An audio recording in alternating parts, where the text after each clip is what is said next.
এবার আপনাদের বিধানসভা কেন্দ্র ধরে ধরে দেখাবো যে কোন বিধানসভা কেন্দ্রে কত ভোটারের নাম বাদ যেতে চলেছে। শুরুতেই রাজ্যের মুখ্যমন্ত্রী মমতা বন্দ্যোপাধ্যায়ের বিধানসভা কেন্দ্র ভবানীপুর, যেখানে বাদ যেতে পারে ৪৪,৭৮৫ জন ভোটারের নাম। তারপরে চলে আসুন বিরোধী দলনেতা শুভেন্দু অধিকারীর বিধানসভা কেন্দ্র নন্দীগ্রাম, ১০,৫৯৯ জনের নাম বাদ যেতে পারে। এরপরে চৌরঙ্গি নয়না বন্দ্যোপাধ্যায়ের বিধানসভা কেন্দ্র, যেখানে ৭৪,৫৫৩ জনের নাম বাদ যেতে পারে। বিবেক গুপ্তর কেন্দ্র জোড়াসাঁকোয় ৭২,৯০০ জনের নাম বাদ যাওয়ার সম্ভাবনা। এরপরে আসুন বাবুল সুপ্রিয় বালিগঞ্জ বিধানসভা কেন্দ্র থেকে বিধায়ক, ৬৫,১৭০ জনের নাম বাদ যেতে পারে। ফিরহাদ হাকিম, যিনি কলকাতা বন্দরের বিধায়ক, কলকাতার মেয়র, ৬৩,৭৩০ জনের নাম এই বিধানসভা কেন্দ্র থেকে বাদ যেতে পারে। জাভেদ খান কসবা বিধানসভা কেন্দ্রের বিধায়ক, সেখানে বাদ যেতে পারে ৫৮,২২৭ জনের নাম। কাশীপুর বেলগাছিয়া বিধানসভা কেন্দ্রের যিনি বিধায়ক, ডেপুটি মেয়র, কলকাতা পুরসভার অতীন ঘোষ, তার কেন্দ্রে ৫৩,৩৬০ জনের নাম বাদ যেতে পারে। বেহালা পূর্বতে চলে আসুন, রত্না চট্টোপাধ্যায়ের কেন্দ্র, বাদ যেতে পারে ৫৩,০৮৪ জনের নাম। এইবার আসুন পার্থ চট্টোপাধ্যায়, বেহালা পশ্চিমের বিধায়ক, তার কেন্দ্রে বাদ যেতে পারে ৫২,৪৩০ জনের নাম। এরপর আসানসোল উত্তর মলয় ঘটকের বিধানসভা কেন্দ্র, সেখানে বাদ যেতে পারে ৪২,৫৯৯ জনের নাম। শ্যামপুকুর শশী পাঁজা, যেখানকার বিধায়ক, ৪২,৩০৩ জনের নাম সেখানে বাদ যেতে পারে। এইবার আসুন টালিগঞ্জ অরূপ বিশ্বাস, ৩৫,৩০৯ জনের নাম এই কেন্দ্র থেকে বাদ যেতে পারে। এবার কামারহাটি বিধানসভা কেন্দ্র মদন মিত্র বিধায়ক, ৩৫,১৯১ জনের নাম বাদ যেতে পারে সেখানে। এরপর চলে আসুন দমদম উত্তর চন্দ্রিমা ভট্টাচার্যের বিধানসভা কেন্দ্র, ৩৩,৯১২ জনের নাম বাদ যেতে পারে সেখানে। দমদম বিধানসভা কেন্দ্র, যেখানকার বিধায়ক রাজ্যের শিক্ষামন্ত্রী ব্রাত্য বসু, সেখানে বাদ যেতে পারে ৩৩,৮৬২ জনের নাম। এবার চলে আসবো বিজেপির বিধায়ক, বিধানসভার মুখ্য সচেতক বিজেপির শঙ্কর ঘোষ, তার কেন্দ্র শিলিগুড়ি, ৩১,১৮১ জনের নাম সেখানে বাদ যেতে পারে। আসানসোল দক্ষিণ কেন্দ্রের বিধায়ক অগ্নিমিত্রা পাল, সেখানে বাদ যেতে পারে ২৯,২০২ জনের নাম।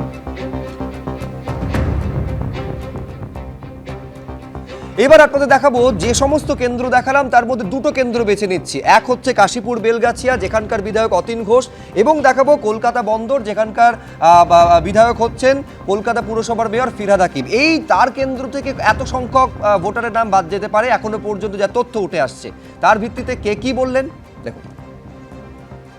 মানুষ ভোট দেবে, আর সেই ভোটে আমাদের জিতবো কি হারবো নির্ণয় হবে।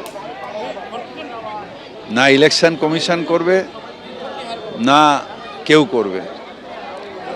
সুতরাং আমরা দেখব যাতে জেনুইন ভোটার একটাও বাদ না যায়। দরকার হলে আদালতে যাব। ২০০২ সালের পর থেকে মৃত ভোটার বা নাম ইলেকশন কমিশন বাদ দেয়নি। এটা মূলত ইলেকশন কমিশনের দায়িত্ব। তাহলে এটা একটা ভালো সংখ্যা আছে। ২ নম্বর হচ্ছে আমার কেন্দ্রে প্রচুর বিহারের ভোটার আছে, যারা বিহারের অরিজিন বাসিন্দা, কিন্তু তারা দীর্ঘদিন কর্মসূত্রে নানান ব্যবসা সূত্রে এখানে থাকেন। এরা বিহারে এসআইআর হওয়ার ফলে এদের একটা বড় অংশ তারা বিহারে নাম নথিবদ্ধ করেছেন, তাদের জমি বাড়ি সম্পত্তি সব কিছু বিহারে আছে। ন্যাচারালি তারা বিহারে ভোটারদের নাম তুলেছেন, অটোমেটিক্যালি তারা এখান থেকে বাদ যাবেন। আর এছাড়া কিছু ডবল এন্ট্রি লেফট ভোটার আছে, কিন্তু আমরা নিবিড়ভাবে পর্যবেক্ষণ করছি এবং বেশ কিছু নামে স্পেলিং মিস্টেক আছে, যে মিস্টেকগুলো দূর করার জন্য আমরা তাদেরকে সহায়তা করছি। আর অনেকের আছে যে ধরুন এখানে তাদের পূর্ব ২০০২-এর লিস্টে তাদের নাম নেই, ন্যাচারালি তারা এখানে তাদের নিকটজন যারা আছেন আত্মীয়, তাদের নামের রেফারেন্স হিসেবে দিয়েছেন, সেগুলো হিয়ারিংয়ে হবে। কিন্তু হিয়ারিংয়ে যাবার আগে আমরা তার তথ্য দিয়ে বিএলওদের কাছে প্রমাণ করার তারা চেষ্টা করছেন যে তাদের জেনে নিচ্ছি। আমি সুদীপের কাছে যাওয়ার আগে একটা পরিসংখ্যান দিই। আমি দেখতে পাচ্ছি ২০২১-এ যে ভোট হয়েছিল তাতে ফিরহাদ হাকিম জয়ের ব্যবধান ছিল ৬৮,৫৫৪। আর তার কেন্দ্রে নাম বাদ যেতে চলেছে 63,730। এখন প্রশ্ন হচ্ছে যে কার পালের হাওয়া কাটবে?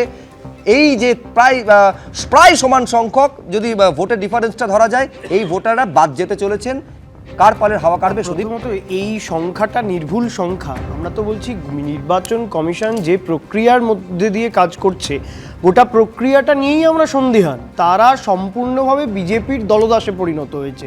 গোটা প্রক্রিয়াটাকে বিজেপির কথায় তারা চালানোর চেষ্টা করছেন। আপনি কলকাতা বন্দরের কথা বলছেন, আমি বলছি শুভেন্দু অধিকারীর কেন্দ্র তাহলে নন্দীগ্রাম। উনি জিতেছেন 1956 ভোটে, মানে লোডশেডিং করে জেতা 1956 ভোটে নেতা, বিরোধী দলনেতা।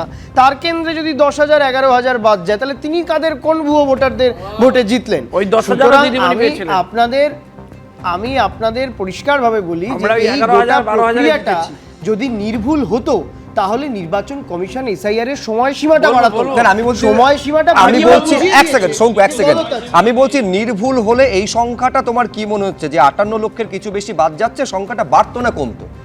না না, এটা তো আমার মনে হয় তোমাদের তো একটা দলগত অ্যাজাম্পশন থাকবে। আমরা বলছি গোটা প্রক্রিয়াটার মধ্যেই গলদ রয়েছে।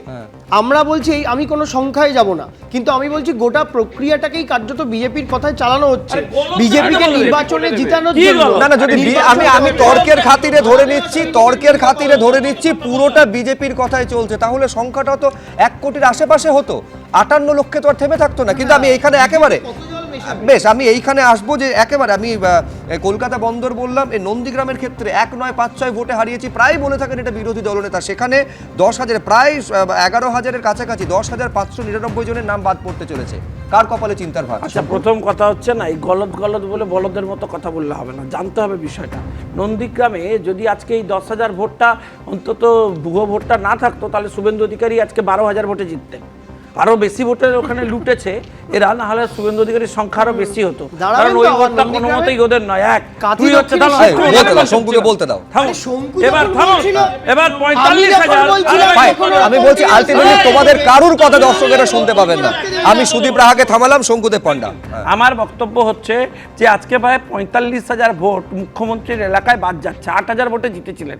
আপনাকে বুঝতে হবে সেই কারণে তো তৃণমূলের এত কান্না, সেই কারণে বারবার তিনি বলছেন যে ভাই এসআইআর এখন করবেন না, এসআইআরটা আপনারা নির্বাচনের পরে করুন, আমরা সহযোগিতা করব। আরে ফুটাই ফুটাই যেত, তোমরা ফুটাই ফুটাই যেত, যুক্তি তৈরি করুন। এখন কি বলবেন? যুক্তি তৈরি করুন। লজ্জা করে না? এসআইআর হওয়ার পরেও তৃণমূল জিতবে, এবার হারবে, তারপরে কি বলবেন? কেউ বাঁচাতে পারবে না। বেশ বেশ বেশ, কে বাঁচাতে পারবে না সেটা তো সবই জনতা জনার্দন, এ রাজ্যের ভোটাররা ঠিক করবে। 2 বিধানসভা কেন্দ্রে 2 বিধায়কের বক্তব্য আপনাদের শুনিয়েছি। এবার আরো 2টো বিধানসভা কেন্দ্রে 2 বিধায়ক, একদিকে দেবাশিস কুমার এবং অন্যদিকে বিবেক গুপ্ত, জোড়াসাঁকো বিধানসভা কেন্দ্রের বিধায়ক। তাদের কেন্দ্র থেকে যে সংখ্যক ভোটারের নাম বাদ যেতে চলেছে বলে সম্ভাবনা প্রবল, এই নিয়ে তারা কে কি বলছেন দেখুন। যদি এত ভোটার এই নামগুলো ভুল লিস্টে থেকে থাকে, তাহলে দায় এবং দায়িত্ব কার? এটা তো রাজ্য সরকার তৈরি করে না, নির্বাচন কমিশন, তাকে তাহলে এই দায়িত্ব নিতে হবে। তাহলে এতগুলো নির্বাচন হয়ে গেল, তাহলে এই লোকগুলো ভোটার তালিকায় নাম ছিল, তাহলে এই তালিকায় যে নির্ভর করে যে ভোট হলো, নির্বাচন 2024-এ হয়েছে, সেই নির্বাচনে ভারতবর্ষের যিনি প্রধানমন্ত্রী হয়েছেন তিনিও তো নির্বাচিত হয়েছেন এই ভোটার লিস্টে। তাহলে যদি এত মানুষের ভোট না থাকার নাম থেকে থাকে, বৈধ ভোটার নয়, তাহলে তো যারা নির্বাচিত হয়েছেন তাদের বৈধতাও চ্যালেঞ্জ হয়ে যায়। এটা আমার বারবার মনে হয়েছে এটা একটা সুপরিকল্পিতভাবে মানুষের মধ্যে আতঙ্ক ছড়িয়ে দেওয়ার চেষ্টা। কিছু তো জেনুইন আছে, আর কিছু তো দেখুন এটা চক্রান্ত এটা চলছেই, সব ভোটটা কাটা, ভোটটা এটা করা। আমরা আমাদের বিএলএ এজেন্ট গুলো খুব ফাইট করেছে বিএলওর সঙ্গে আর সব জায়গাটা, আর ভেরিফিকেশনের সব এক একটা ফর্ম দেখিয়ে দিচ্ছে, কিন্তু অনেকটা নাম ওরা ইচ্ছা করেই ঢেলে দিচ্ছে কি আমরা না হিয়ারিং এ যাব। ওরা চেয়েছে কি হিয়ারিং এ মানুষ যাবে, হিয়ারিং এ লাইন লাগবে খুবটা, হিয়ারিং এ ওখানে কাজ হতে পারবে না, তাহলে এবার নামটা বাদ চলে যাবে। দেখুন, আমরা বারে বারে বলছি একটা স্বচ্ছ ভোটার তালিকা হওয়া দরকার, যেখানে একজনও বৈধ ভোটারের নাম বাদ যাবে না। প্রত্যেকের থাকবে এবং একজনও অবৈধ ভোটারের নাম থাকবে না, সবার নাম বাদ যাবে। এইটা হওয়াটা ভীষণভাবে দরকার। আপনার অরিন্দম দা কি মনে হচ্ছে এখনো পর্যন্ত এসআইআর যেভাবে হয়েছে, যত নাম বাদ যাচ্ছে বলে নির্বাচন কমিশন সূত্রে জানা যাচ্ছে, এবং কেন্দ্র ধরে ধরে দর্শকদের দেখাচ্ছিলাম, এসআইআর কতটা নির্ভুলভাবে এখনো পর্যন্ত হলো বলে আপনার মনে হচ্ছে?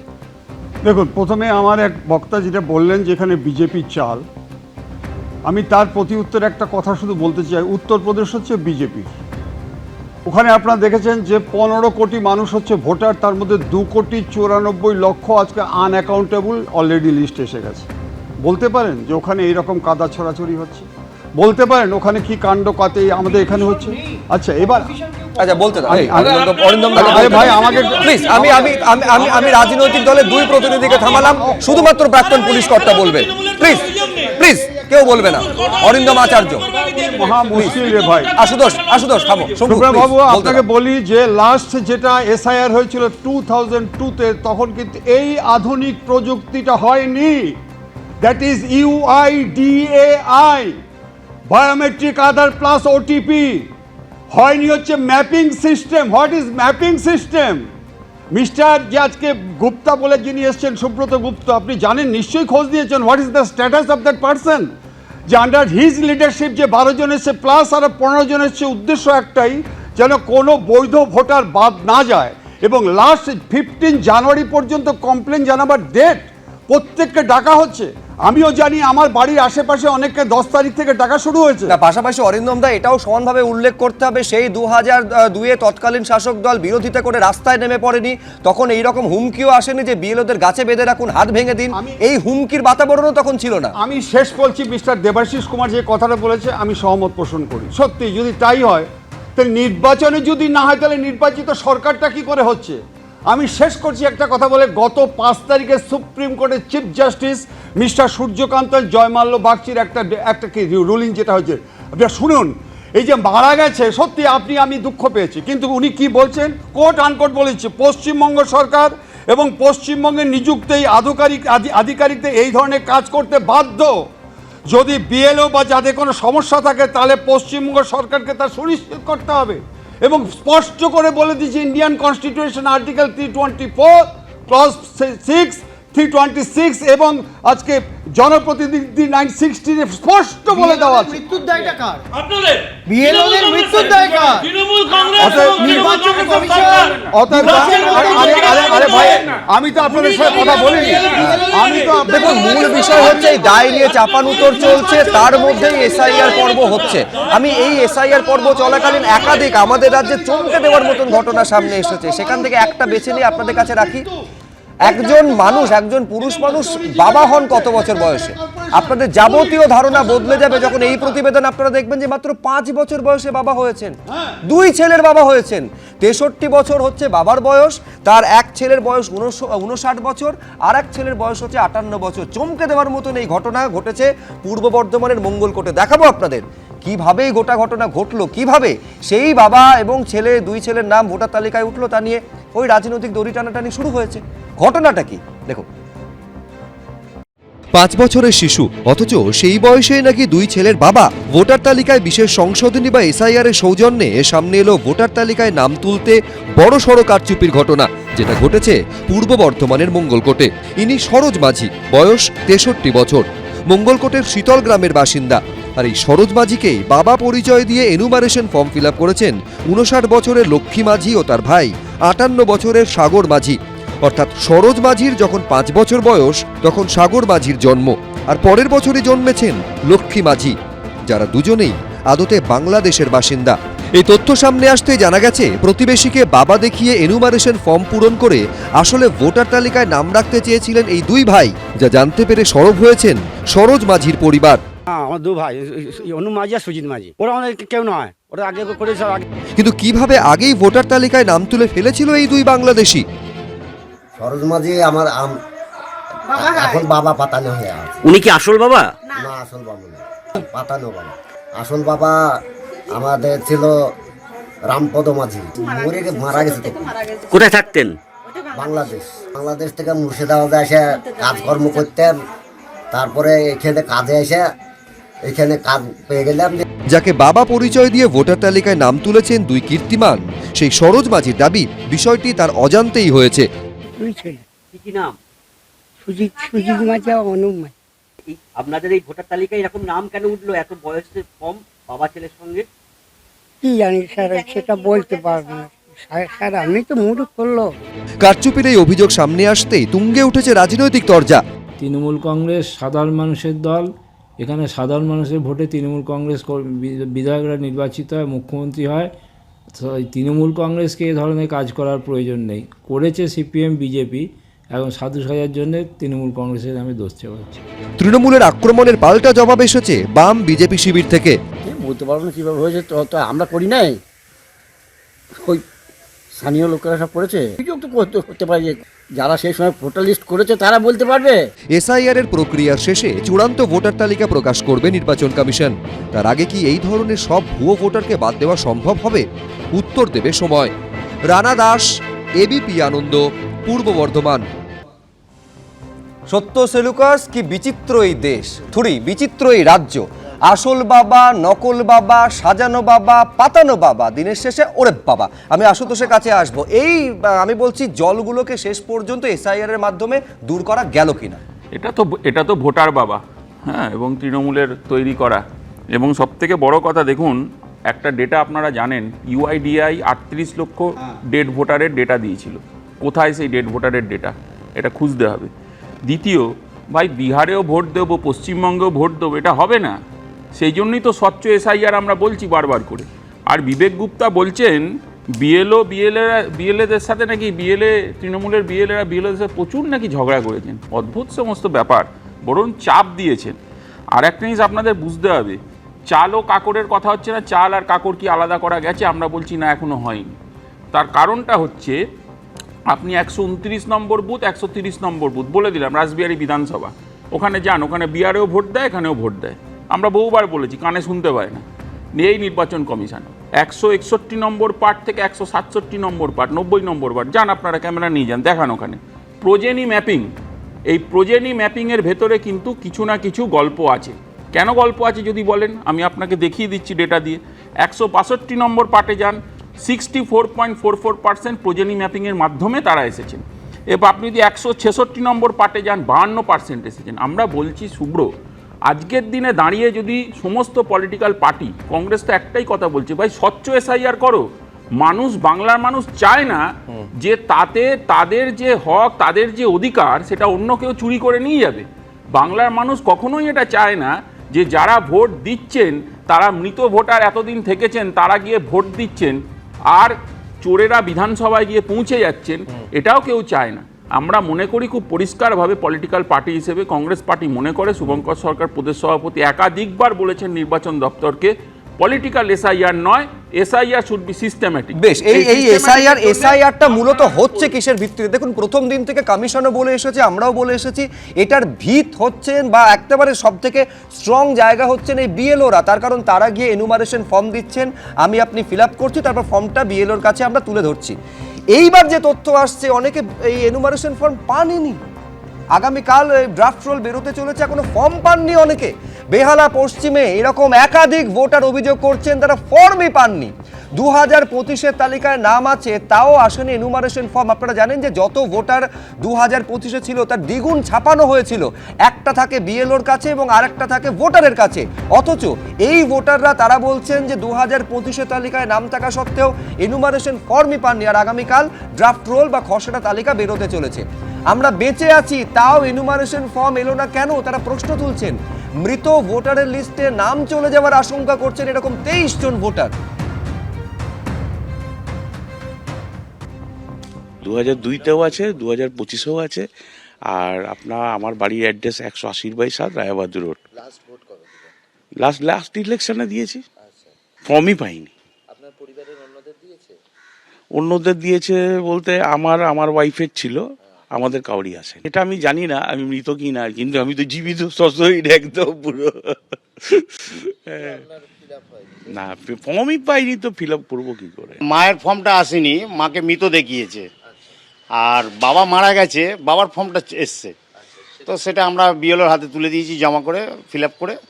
মানে যেটা ডেট বলে যেভাবে করতে হয় এনএ করে, আর সঙ্গে ডেথ সার্টিফিকেট দেওয়া হয়েছে। আর বাকি পরিবারের সবাই এসছে, খালি এলো না, খালি মাকে মৃত দেখিয়ে দিয়েছে। আমার এসছে, আমারও জমা করেছি, পরিবারের সবারই জমা করেছি, মোটামুটি মা বাদ দিয়ে। আমার নাম তো আসেনি, আমার তো সেই চিন্তা করে করে খুব শরীর খারাপ হয়ে যাচ্ছে খুব। আর কেন আসছে না, সবার এলো আর আমার কেন এলো না, আমাকে মৃত ঘোষণা করলো কেন? তো ভোটার আমার দুটো পার্টে বেরিয়েছে, 101 আর 69। 101-এ বেরিয়েছে 20টা, তার মধ্যে 3জন বিজেপির লোক, তারা তাদের ডকুমেন্ট আমাদের দিতে চায়নি, কিন্তু আমি এআরওকে কমপ্লেন করেছি, তাতে জানিয়েছি। আমি এআরওকেও ফোনে বলেছিলাম যে এই লোকগুলো জীবিত রয়েছে, আপনার বিএলও এসেছে, বিএলএ গিয়ে চেক করেছে, তাদের সই করা কাগজ আছে, তো এদের ফর্মটা দেওয়া হচ্ছে না। তা আমি বললাম আপনি লিখিত দিন, তাহলে আমি দেখে নেব। আমি লিখিত দিলাম 3 দিন। 26টা ধরুন ওয়ার্ডে যদি 20টা করে লোক বাদ যায়, তো 520 জন লোকের নাম বাদ হয়ে যাবে, 620 জনের বাদ হয়ে যাবে। এবার 10টা ওয়ার্ড আছে বেহালা পশ্চিমে, আপনি ভেবে দেখুন কি অবস্থা হবে। আর এটা আমি বলছি, আমরা তো এখনো এটা দেখিনি, মানে খসড়া ভোটার লিস্টটা, তাতেই এই অবস্থা। 7,66,00,000 ভোটার যখন এসআইআর পর্ব শুরু হয়, মানে 15 কোটির কাছাকাছি ফর্ম ছাপানো হয়েছিল, প্রত্যেক ভোটারের কাছে যাওয়ার কথা, একটা করে কপি বিএলওর কাছে থাকার কথা। এই অবস্থায় একটা বিধানসভা কেন্দ্রে 23 জন ভোটার, তারা যদি এনুমারেশন ফর্ম না পেয়ে থাকেন, নাকি তাদের অবধি এনুমারেশন ফর্ম পৌঁছে দেওয়াতে কোনো বাধা তৈরি করা হয়েছিল, কোন অদৃশ্য কারণ? এখন এসআইআর এর পর এই 23 জন ভোটার কি করবেন তাহলে? এই প্রশ্নের উত্তর কে দেবে? দেখুন, দিনের শেষে যাবতীয় রাজনৈতিক বাগবিতণ্ডা চাপার উত্তরকে দূরে সরিয়ে রেখে এইটাই তো প্রশ্ন যে এসআইআরটা ঠিক মতন করা গেল কিনা। এই যে 23 জনের ছবি আপনাদের সামনে দেখালাম, যাদের নাম বৈধ ভোটার, তাদের নাম শেষ পর্যন্ত ভোটার তালিকায় উঠবে তো? তারা শেষ পর্যন্ত নিজের গণতান্ত্রিক অধিকার প্রয়োগ করতে পারবেন তো? শীর্ষেন্দু সিনহা রায়। বিএলওর যাওয়ার কথা ছিল 3 বার, একবার গিয়ে ফর্মটা দেয়া, ফর্মটা জমা নেয়া, আবার যদি বাড়িতে কেউ না থাকে আর একবার যাওয়া। তা 3 বারের বার যদি না গিয়েও যদি এরকম 23 জন হোক, 230 জন হোক ফর্ম পাননি, তারা ওই 15ই জানুয়ারির ভেতর অভিযোগ জানাতে পারেন। কিন্তু ইলেকশন কমিশনকে বারবার দেখতে হবে যে স্বচ্ছ ভোটার তালিকা, বৈধ ভোটার তালিকা, বাঙালি নয় শুধু প্রত্যেকটা ভোটার বাংলা চায়। তাতে যদি অবৈধ ভোটার কারোর প্রত্যেকের নাম বাদ যাবে, বৈধ ভোটার কারোর নাম বাদ যাবে না। অবৈধ ভোটার যদি 1 কোটি কেন 4 কোটিও যদি থাকে, তাদের নাম বাদ যাবে। আজকে প্রত্যেকটা জায়গায় বিএলওদের অপশন চালু হচ্ছিল, আজকে লাস্ট অপশন চালু হয়েছিল রিভেরিফাই লজিক্যাল ডিসক্রিপেন্সি। তার কি হলো? প্রত্যেকটা জায়গায় যেখানে যেখানে সন্দেহ হচ্ছিল, যাচাই করা, তথ্য যাচাই করার কথা ছিল, সেগুলোর কি হলো? 1,67,00,000। এই কথা, এই জিনিসগুলোকে ইলেকশন কমিশনকে জবাবদিহি করতে হবে একেবারে। দেখুন, স্বচ্ছ ভোট এবং অবাধ ভোট এইটা গণতন্ত্রের প্রাথমিক শর্ত। তার জন্য আগে দরকার স্বচ্ছ ভোটার তালিকা। কতটা স্বচ্ছ হলো? আগামীকাল দুপুর 12টার আগেই কিন্তু সেই ভোটার তালিকা, খসড়া তালিকা, সেটা প্রকাশিত হতে চলেছে। এবিপি আনন্দ, এগিয়ে থাকে, এগিয়ে রাখে।